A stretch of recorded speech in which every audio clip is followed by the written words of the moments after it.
శాంతి. నమస్తే. ETV live ఆధ్యాత్మిక channel మానస కార్యక్రమానికి మీకు అందరికీ స్వాగతం. చూడండి, ఇంగ్లీష్లో ఒక సామెత ఉంటుంది, నౌ ఆర్ నెవర్. అంటే చేస్తే ఇప్పుడు చేయండి, ఇంక తర్వాత మళ్ళీ అవకాశం దొరకదు అని చెప్పేసి. కాబట్టి చాలామంది ఆధ్యాత్మిక మార్గంలోకి రావాలి అంటే కొన్ని రకాల అపోహలు ఉంటాయి. వాటిని కొన్ని మనం ఇవాళ అర్థం చేసుకుందాం. ఈశ్వర అనుగ్రహం ఉంటే తప్ప మనకి అలాంటి సన్మార్గంలోకి మనం వెళ్ళలేము. భగవంతుడు పిలవాలి, దానికి ఏమంటారు, చాలా వివేకవంతులై ఉండాలి, చాలా జ్ఞానవంతులై ఉండాలి, ఎవరికో కానీ అలాంటి సుకృతం రాదు, పూర్వజన్మ సుకృతం ఉండాలి. ఇలాంటి రకరకాల కాన్సెప్ట్స్ అనేటువంటివి మనకి ఉంటాయన్నమాట. ఇంకా కొంతమంది ఏమంటారంటే ఏ వయసులో ఆ వయసులోనే చెయ్యాలి, ఇవన్నీ వృద్ధాప్యం కొరకు పెట్టుకోవాల్సినటువంటి విషయాలని కొంతమంది వయసు కారణంగా కూడా దాటివేస్తూ ఉంటారు. అయితే దీనికి మనం ఒక చిన్న ప్రశ్న వేసుకుందాం. అనుకుంటారు కదా, ఈశ్వర అనుగ్రహం ఉంటే వచ్చేస్తాం సిస్టర్ అంటారు. చాలామంది అంటారు భగవంతుడు కోరుకుంటే వస్తాం సిస్టర్ అని అంటారు. మెడిటేషన్కి రండి, నేర్చుకోండి అంటే, ఈశ్వర కృప ఉంటే మాకు ఈ జ్ఞానం అర్థమవుతుంది సిస్టర్ అనుకుంటూ ఉంటారు. కానీ మనం ఒక ప్రశ్న వేసుకుందాము. ఈశ్వరుడికి కానీ భగవంతుడికి కానీ ఎప్పుడైనా తన పిల్లలు తన రచన చెడు మార్గంలో అధర్మ మార్గంలో నడవాలి అని ఉంటుందా?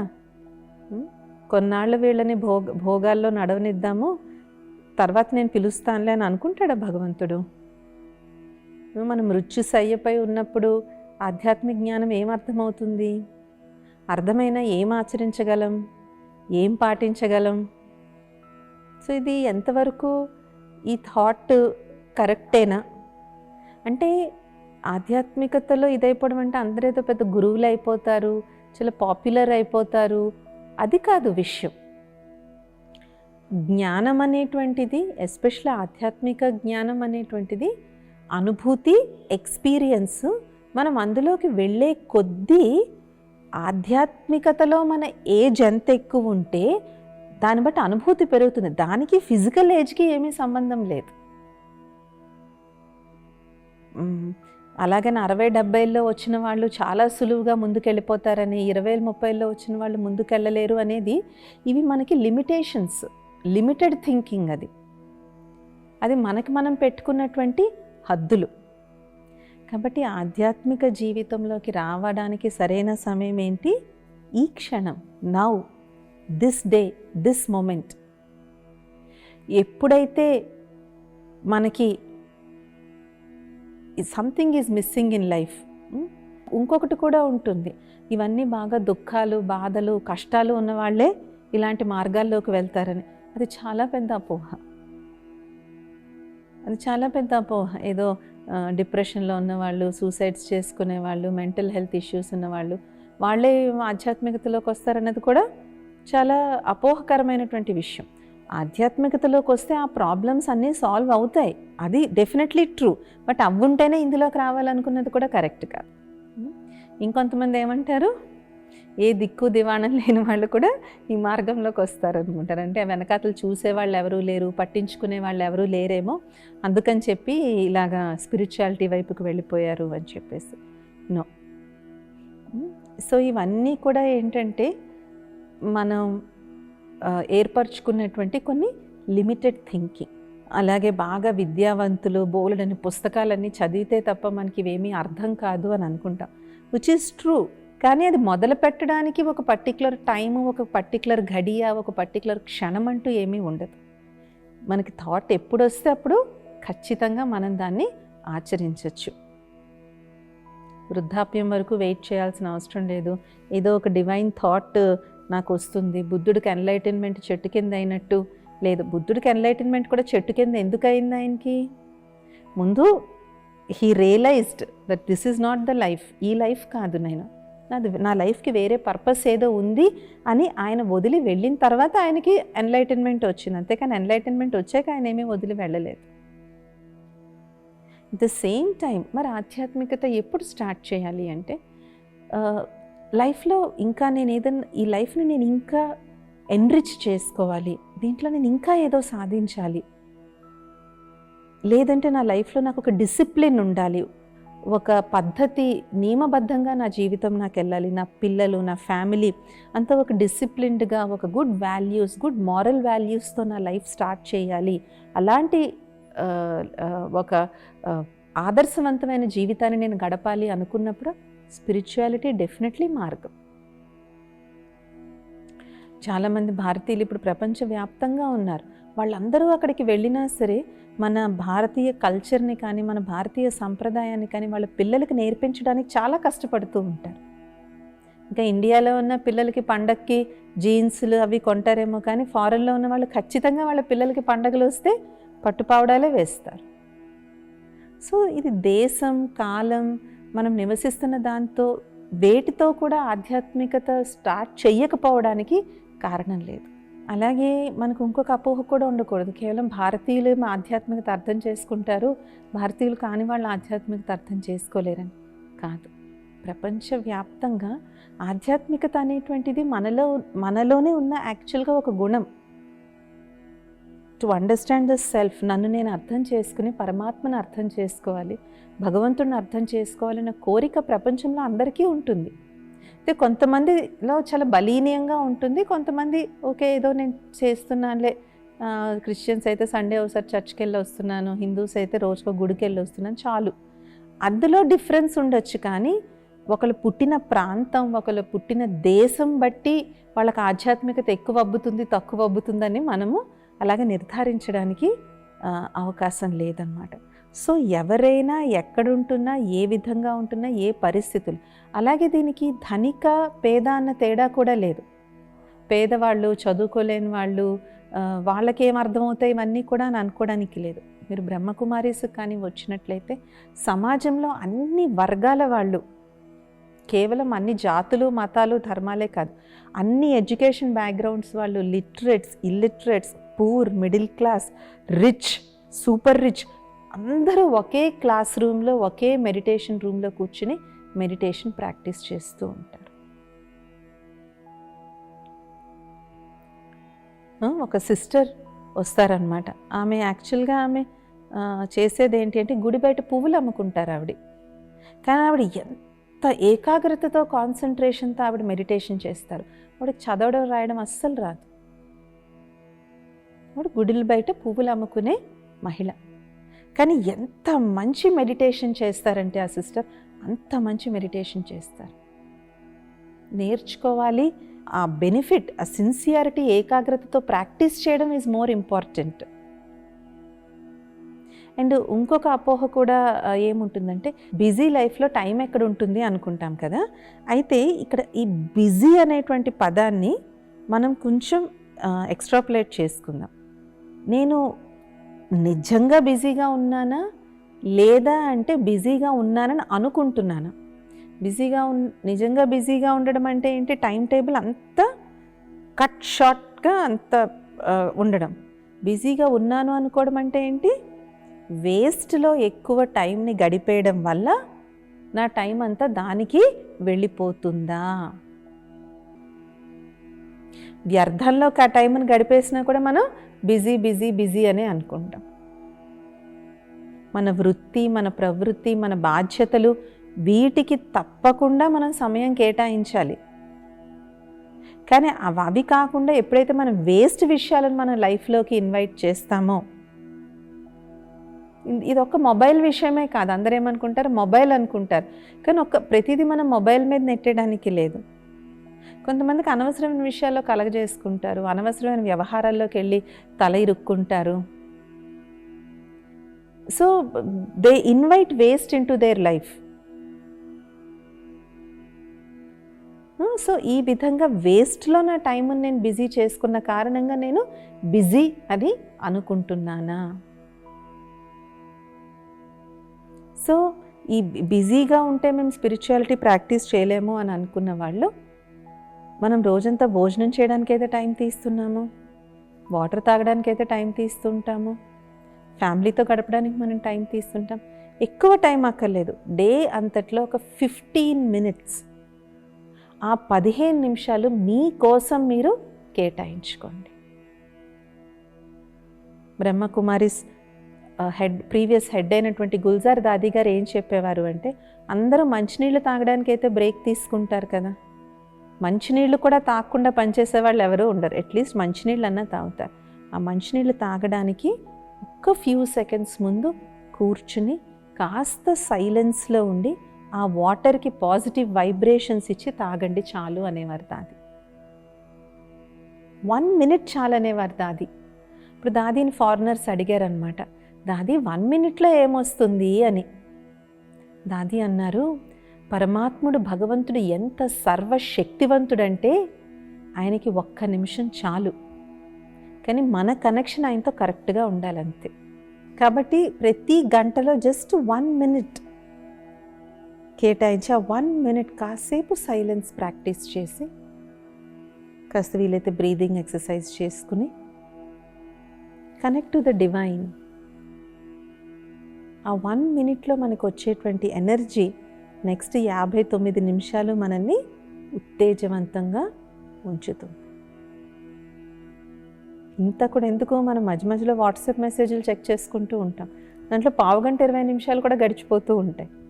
So it's just where there is a will there is a way అంటారు. మనం చెయ్యాలి అనుకుంటే బోలెడు మార్గాలు మనకి కనిపిస్తూనే ఉంటాయి. ఇంకొక అపోహ అనేటువంటిది ఏముంటుంది అంటే, ఈ ఆధ్యాత్మికత, స్పిరిచువాలిటీ ఇవన్నీ ప్రాక్టీస్ చేస్తున్నామని అందరూ కొంతమంది ఓపెన్గా కూడా చెప్పుకోవడానికి ఇష్టపడరు. ఏంటి ఏమైంది సడన్గా, ఏంటి ఈ మార్గం మొదలు పెట్టామని ఫ్రెండ్స్ వాళ్ళు కామెంట్స్ చేస్తారని చెప్పేసి అది కూడా హైడ్ చేసే సిచ్యువేషన్స్ కూడా మేము ఫేస్ చేయడం జరిగిందనమాట. అంటే ఇంట్లో వాళ్ళకి చెప్పరు, ఏమన్నా అనుకుంటారు, లేదంటే యూనో ఎలా చూస్తారు అని చెప్పేసి. అందరికీ చెప్పాల్సిన అవసరం అస్సలు లేదు. ఇది మీ వ్యక్తిగతంగా ప్రైవేట్గా మీ అంతటి మీరు పర్సనల్గా ప్రాక్టీస్ చేసుకునేది. స్పిరిచువాలిటీ అంతా మనసుతో చేసేటువంటి విషయం. సో దీనికి యాక్చువల్గా మీరు ఎంత ప్రైవేట్గా మీ పర్సనల్గా మీరు ప్రాక్టీస్ చేసుకుంటే ఇంకా ఇంప్రూవ్మెంట్, డెవలప్మెంట్ బాగుంటుంది. ఇంకా ఆధ్యాత్మికతలో ఎంత మనం ఒంటరి ప్రయాణం చేస్తేనే అంత మంచిది. ఎందుకు బయట ఎలాగా మనం 10 మందిలో ఒక గుంపులో ఉంటున్నాం, ఇక్కడికి వచ్చినప్పుడైనా మన మీద మనం ఫోకస్ అనేటువంటిది పెట్టుకోవాలి. అలాగే ఇంకొక ప్రాబ్లం ఏముంటుంది అంటే, కొంతమంది ఆధ్యాత్మికతలో కూడా చంచలంగా ఉంటారు. ఎలాగా అంటే ఏదో ఒక దాని మీద నిలకడగా ఉండలేకపోవడం. అండ్ ఆధ్యాత్మికతలో రిచువల్స్ చాలా తక్కువ ఉంటాయి. రిచువల్స్ అంటే పద్ధతులు, ఇవన్నీ చాలా తక్కువ ఉంటాయి. ఎందుకంటే ఇది అనుభవపూర్వకంగా వచ్చేటువంటి మార్గం కాబట్టి వేరే వాళ్ళతో అస్సలు పోల్చుకోవద్దు. అక్కడికి వెళ్ళాక మా ఫ్రెండ్ వాళ్ళకి చాలా బాగుందండి, కానీ మాకేంటో అంతగా మాకేం అనిపించలేదు అంటే దట్ ఈజ్ ఓకే. మీ మనోస్థితి వేరు, మీ ఫ్రెండ్స్ వాళ్ళ మనోస్థితి వేరు. కొంతమందికి ఒక రకమైన సిద్ధాంతంతో బాగా వాళ్ళకి మనసు గురి కుదురుతుంది, కొంతమందికి ఇంకో రకం దాంతో గురి కుదురుతుంది. It is okay. అది చాలా పాపులర్గా ఉంది కదా, చాలామంది దానికే వెళ్తున్నారు కదా అని చెప్పి అక్కడ మనకి ఏ అనుభూతి జరగకపోయినా దాంతోనే మనం స్టిక్ ఆన్ అయి ఉండాల్సిన అవసరం లేదు. Find an other path. Spiritual tourism అనే ఒక పదం కూడా ఇప్పుడు బాగా వాడుకలో ఉంది. అంటే టూరిజమే, కానీ స్పిరిచువల్ టూరిజం. ఏం చేస్తారు వాళ్ళు, రకరకాల మఠాలు చూస్తారు, రకరకాల ఆశ్రమాలు చూస్తారు, ఏదో 2-3 రోజులు ఉంటారు, రిలాక్స్ అవుతారు, వెళ్ళిపోతారు. అది ఒక టూరిస్ట్ చేసేటువంటి పని. అది కూడా ఏం తప్పేం కాదు, బికాస్ ఎవరి మనసుకు నచ్చినట్టు వాళ్ళు చేసుకోవచ్చు. బట్ సిన్సియర్గా ఒక ఆధ్యాత్మిక లైఫ్ నేను లీడ్ చేయాలి, ఒక స్పిరిచువల్ లైఫ్ నేను లీడ్ చేయాలి అంటే మాత్రం నిలకడగా ఒక దాని దగ్గర ఉండడం చాలా అవసరం. అందుకే చాలామంది బ్రహ్మకుమారీస్కి వచ్చి ఇక్కడ 7 days కోర్సు, నాకు సిస్టర్ ఇంక అయిపోయిందా, ఇంక రేపటి నుంచి మేము రావక్కర్లేదా అని అడుగుతారనమాట. కానీ ఆ 7 days కోర్స్ అనేది జస్ట్ 1%. తర్వాత 99% ఉంది. ఆ 7 days కోర్సులో చెప్పిందంతా సాధన చేయాలి. మనం సాధన చేసి అర్థం చేసుకునే కొద్దీ 7 days కోర్సులో ఫస్ట్ డే చెప్పేస్తావు, నువ్వు దేహానివి కాదు, నువ్వు ఆత్మవి, పరమాత్ముడు నిరాకారుడు, జ్యోతి స్వరూపుడు, ఇవన్నీ వినేస్తాం. అదంతా ఏంటి, కేవలం ఇన్ఫర్మేషన్ మాత్రమే. సో ఈ 7 days అయిపోయిన తర్వాత మన దగ్గర ఏదైతే ఇన్ఫర్మేషన్ మనకి 7 రోజుల్లో దొరికిందో దాన్ని ప్రాక్టికల్గా జీవితంలో అప్లై చేస్తూ దాని కొరకు రెగ్యులర్గా ఇక్కడ ఈశ్వరీయ జ్ఞాన మురళి అని ఏదైతే మనం 7 డేస్లో వింటామో దాన్ని ఇంకా చాలా లోతుగా చాలా డీప్గా జ్ఞాన మురళి అని చెప్పడం జరుగుతుంది. ప్రతిరోజు 40 సంవత్సరాలు 50 సంవత్సరాలుగా ఈ మార్గంలో ఉన్నవాళ్ళు కూడా ఇప్పటికీ ప్రతిరోజు వచ్చి ఆ మురళి విని వెళ్తారు. ప్రతిరోజు మార్నింగ్ ఈవినింగ్ 1 అవర్ మెడిటేషన్ చేస్తారు. సో అలాగ మనం ఒక కమిట్మెంట్ అనేటువంటిది ఎప్పుడైతే మనకు ఉంటుందో అప్పుడు మన లైఫ్లో మనకి చేంజ్ అనేది ఉంటుంది. అలాగని వాళ్ళు ఎవరు ఉద్యోగాలు అది లేని వాళ్ళు కాదు. ఇండస్ట్రియలిస్ట్స్ ఉన్నారు, పొలిటీషియన్స్ ఉన్నారు, మన ఆర్మీ వాళ్ళు ఉన్నారు, డాక్టర్స్ ఉన్నారు, మీడియా పీపుల్ చాలామంది ఉన్నారు, actors, film actors, TV actors, వాళ్ళందరూ వాళ్ళ ప్రవృత్తిలో ఉన్నటువంటి వాళ్ళే వీళ్ళంతా. చాలామంది మాలాంటి సిస్టర్స్ని చూసి కొన్ని అపోహలు పడతారు. ఇప్పుడు చూడండి, బ్రహ్మకుమారి సెంటర్స్ అన్నీ మీరు గమనించినట్లయితే ఇవి సిటీకి మధ్యలో ఉంటాయి. సో దీన్ని మేనేజ్ చేయడానికి మరి మనుషులు కావాలి కదా. సో అండ్ ఇలా సరెండర్ అవ్వడానికి కూడా చాలా పెద్ద ప్రాసెస్ ఉంది. సో ఎవరికైతే ఆ ప్రాసెస్ అంతా అండర్గా అవుతారో ఓన్లీ ఒక 10% మంది కంప్లీట్ వాళ్ళ లైఫ్ని డెడికేట్ చేస్తారు. మిగిలిన 90% ఆఫ్ బీకేస్ బయట నుంచి వచ్చి రెగ్యులర్గా ఈ స్పిరిచువల్ ప్రాక్టీసెస్ని ఫాలో చేసేటువంటి వారు. కాబట్టి స్థిరత్వం అనేటువంటిది ఎప్పుడైతే మనకు ఉంటుందో అప్పుడు మనకి అనుభూతి అనేటువంటిది అవుతుంది. కానీ మొదలు పెట్టడం మాత్రం ఇవాళ ఈ క్షణమే మనం మొదలు పెట్టచ్చు. అది మనం ముఖ్యంగా అర్థం చేసుకోవాలి. చాలామంది యాక్చువల్గా వస్తారు, వాళ్ళ ఫ్రెండ్ని తీసుకొని వస్తారు. ఆ ఫ్రెండ్ చాలా ముందుకు వెళ్ళిపోతారు, వీళ్ళు రావడం మానేస్తారు. So anything can happen. ఇలాగ ఒకసారి వదిలి వెళ్ళిపోయి 10 సంవత్సరాల తర్వాత మళ్ళీ రిటర్న్ అయ్యే వాళ్ళు ఉంటారు. సిస్టర్ అప్పుడు మేము ఒకసారి 7 డేస్ కోర్స్ 10 years బ్యాక్ తీసుకున్నాం సిస్టర్ అని. మళ్ళీ వాళ్ళ జర్నీ అనేటువంటిది మొదలవుతుంది.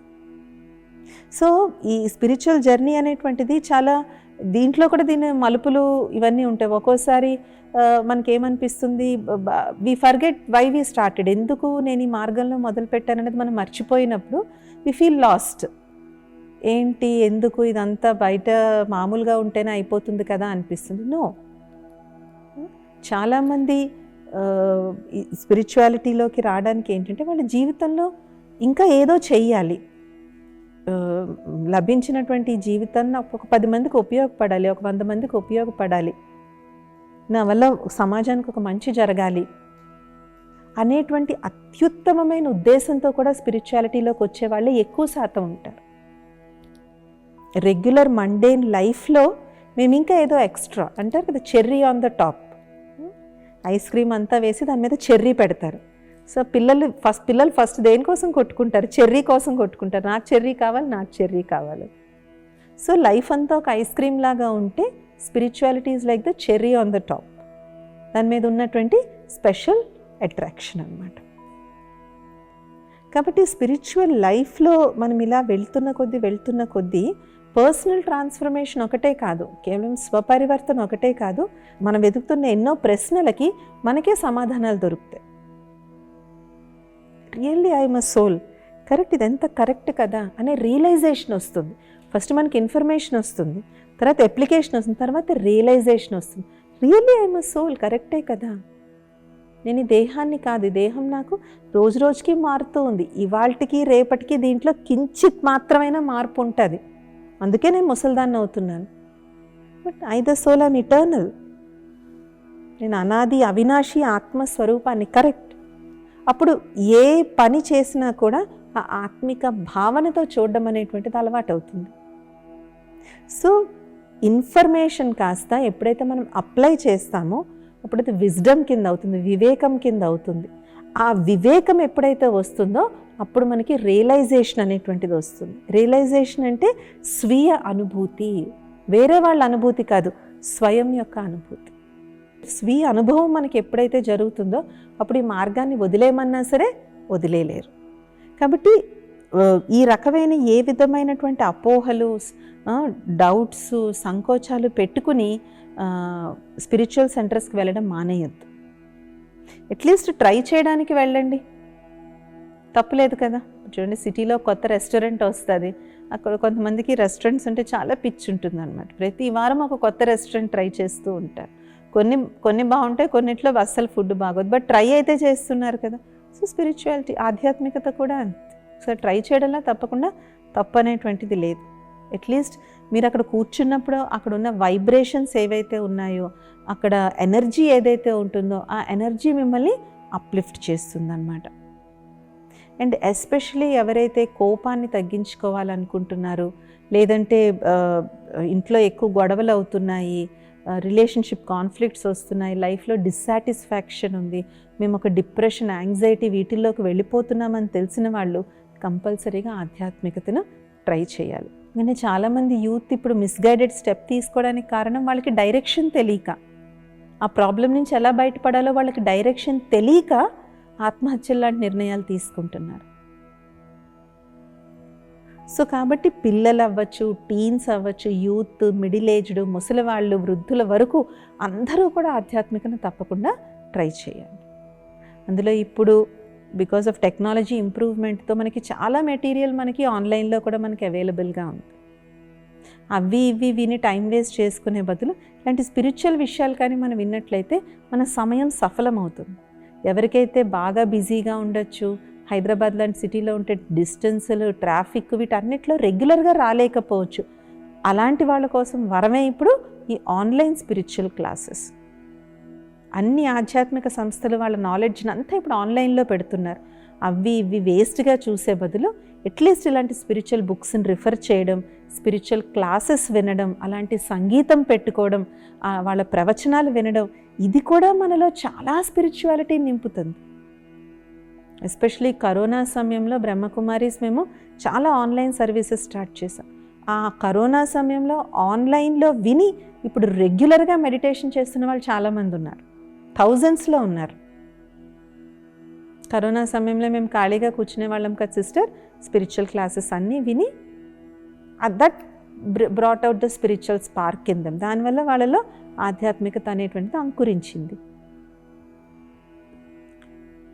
కాబట్టి ఈ విధంగా మనం ఇప్పుడు బిజీగా ఉన్నాం, మేము రాలేకపోతున్నామని అనుకోవాల్సిన అవసరం లేదు. ఆన్లైన్ సహాయం తీసుకోండి. మంచి మంచి పుస్తకాలు ఇప్పుడు ఉన్నాయి. పుస్తకాలకి ఇప్పుడు ఆడియో బుక్స్ కూడా వచ్చేసినాయి. మనం కార్లో వెళ్తున్నాము, 1 అవర్ మనం కార్ జర్నీ చేయాలి. ఆ 1 అవర్లో ఒక మంచి స్పిరిచువల్ పుస్తకం మనం వినేయచ్చు, ఒక స్పిరిచువల్ క్లాస్ మనం పెట్టుకోవచ్చు.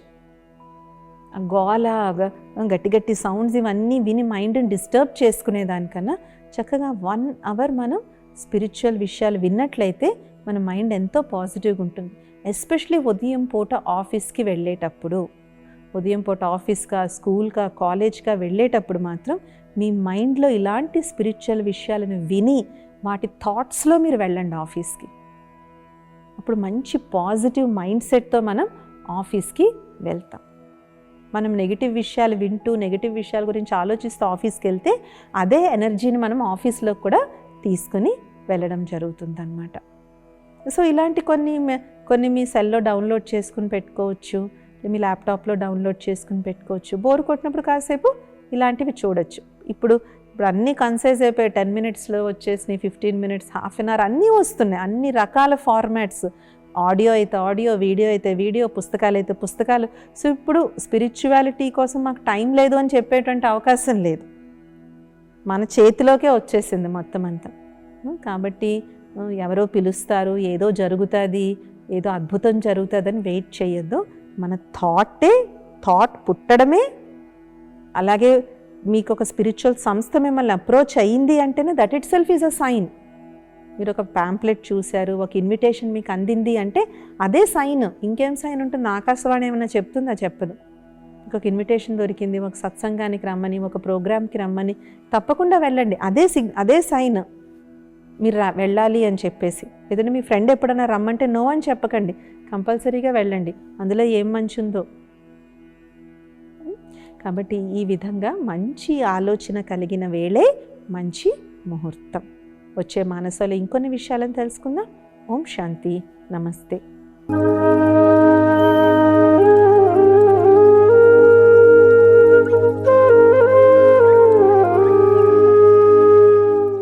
ఈ కార్యక్రమాన్ని తిరిగి చూడాలనుకుంటే www.youtube.com/@ETV Life Spiritual లో చూడవచ్చు.